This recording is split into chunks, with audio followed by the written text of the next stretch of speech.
चारा पशुओं का अभियान चला रहे हैं पकड़ने के लिए। उसमें पहले चरण में जो सांड हैं जो ज़्यादा खतरनाक हैं, जिनकी वजह से सड़क पर दुर्घटनाएं भी बहुत ज़्यादा होती हैं, उन पर फोकस किया जा रहा है। अभी पिछले एक हफ्ते में 20 सांड इन्होंने पकड़े हैं जो गौशालाओं में भेजे गए हैं अलग अलग स्थानों पर।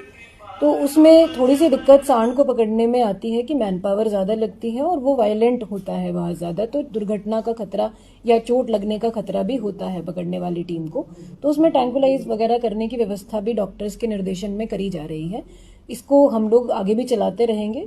नगर की सड़कों से सबसे पहले सांड को हटाना प्राथमिकता है। उसके बाद जो अन्य निराश्रित गौवंश हैं उनको भी चरणबद्ध रूप से गौशालाओं में भिजवाने की व्यवस्था करें।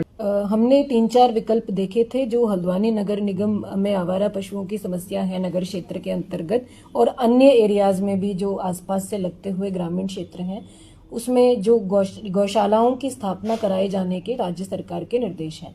उसके लिए 3-4 विकल्प चिन्हित किए गए थे। उनमें कुछ विकल्पों में वन भूमि के इश्यूज होने के कारण उसको ड्रॉप कर दिया गया। एक प्लेस हमने गंगापुर कबड़बाल में चिन्हित किया था जो राज्य सरकार की भूमि अभिलेखों में दर्ज है, और उसको हमने नगर निगम को गौशाला बनाए जाने के लिए उपलब्ध कराने हेतु एक प्रस्ताव अभी वर्तमान में विचाराधीन है। एक टीम वहां पर पैमाइश करने के लिए गई थी, जिनको कुछ लोगों ने जिसका विरोध किया था। उन लोगों ने अपने पास कोई जमीन आवंटन संबंधी दस्तावेज होने की बात कही है। तो हमारी टीम ने उनको समय दिया है कि यदि आपके पास अपने विधिक अधिकार को सिद्ध करने के लिए कोई भी डॉक्यूमेंट है तो आप उसको उपलब्ध करवाएं, उसका परीक्षण करा जाएगा। यदि लीगल राइट कोई बनता है तो उसके अनुसार डिस्पोज करेंगे।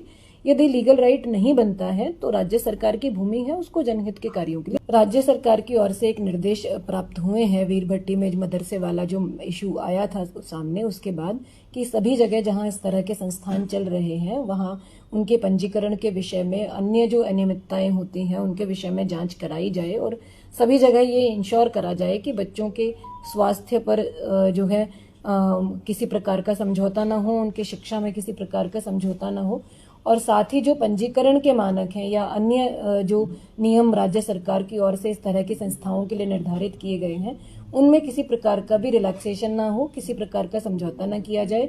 गंभीर अनियमितताएं कुछ सामने आई थी बीच में मदरसों की जांच के दौरान, तो उस पर भी रिपोर्ट दर्ज करी गई है। कार्रवाई लगातार चल रही है। 1-2 जगह से अतिक्रमण के मामले भी सामने आए, तो अतिक्रमण में भी नोटिस संबंधितों को दिए जा रहे हैं, उनका अतिक्रमण भी हटाया जा रहा है। नगर क्षेत्र में जो बड़े लैंडस्लाइड हैं उनमें जैसे आपका मॉल रोड का है और बलिया नाला है, इसके अलावा ठंडी सड़क पर है वाले पैचेस हैं। कुछ गवर्नमेंट को जो आपदा का मिटिगेशन फंड होता है, आपदा न्यूनीकरण निधि, उसके अंतर्गत डीपीआर भेजी गई थी।